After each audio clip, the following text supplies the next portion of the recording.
cool, crisp Saturday in November, a morning of jumping in the leaves with my kids, coming inside to a crock pot of chili so hot it makes me sweat, high-def television, and the Wolverines receiving vindication against the evil Buckeyes.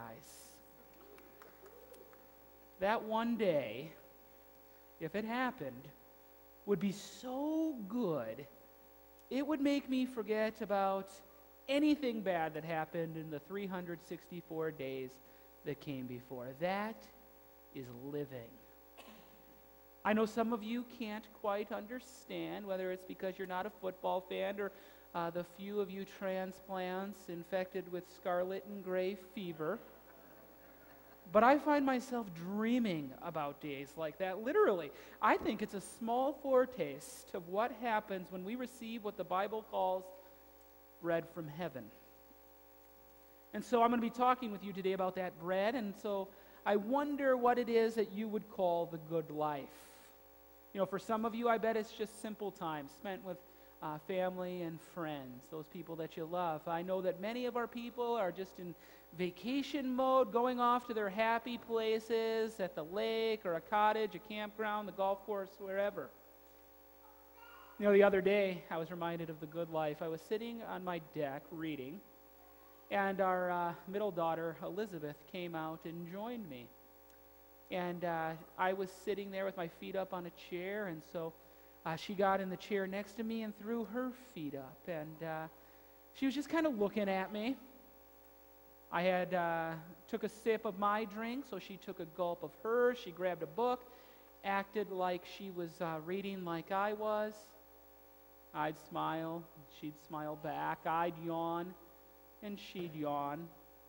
We just kind of sat there in silence for a little while until she got up and cuddled next to me and grabbed my arm and hugged it and said, "This is living."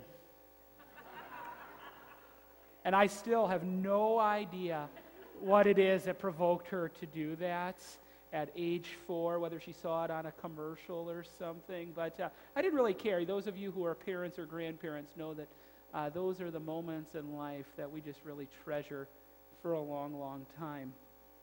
The New Testament uses a couple of different words for living. The first word is just that biological term that connotates life, the existence of life, mere existence. And the other word, though, speaks of quality of life.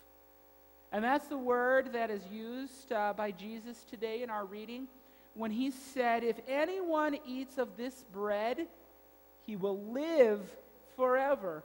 He wasn't just saying you're going to exist forever. You will have quality of life living forever. That's an amazing promise that he makes to us. Just think about it. We spend a great bulk of our lives planning for just one special day. Maybe it's Michigan-Ohio State Day, or more than that, a birthday, an anniversary. Just think of the work that goes into a wedding day, the time spent thinking about retirement day.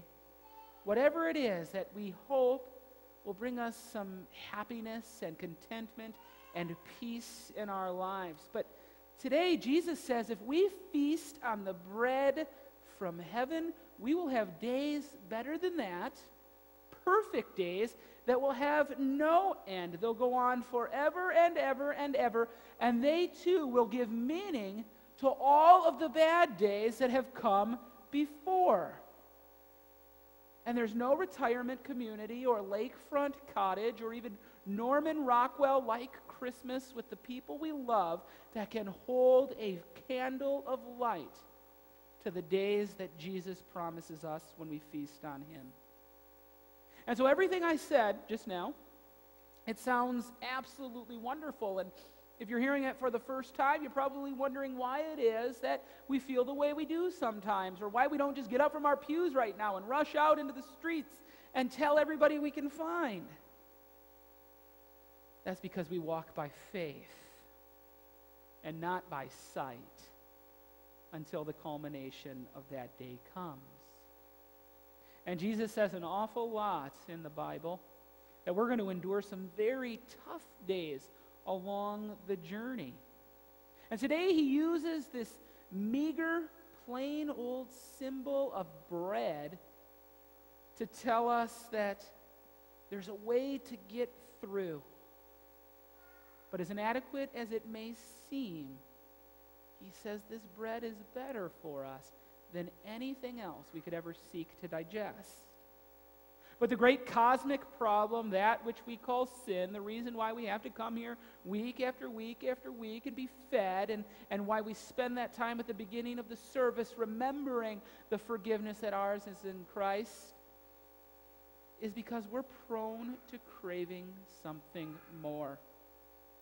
Jesus promises us a good life in him, but we want an all-you-can-eat buffet of his blessings as we define them for our lives. And so our lives are in this kind of constant battle between the good life that Jesus promises us and the life that we go and try and seize in the here and now that we foolishly think could be better in some way. And when we push aside Jesus from our life and go searching for that other stuff, we spend a whole lot of time and energy chasing after something that will never fill us up. The harder we look, the emptier and emptier we become. And so somebody could laugh and scoff at my quality of life being associated with teenagers in funny helmets winning a kid's game, and I suppose that life does go on eventually after our favorite childhood heroes lose. But don't you think that Jesus is really kind of laughing, scoffing, probably more appropriately crying at our pursuits when they take on too much of a presence in our lives? You know, for instance, the Bible constantly talks about good things that we don't always think about as good things anymore. Things like money and sex and wine. And then other things like friends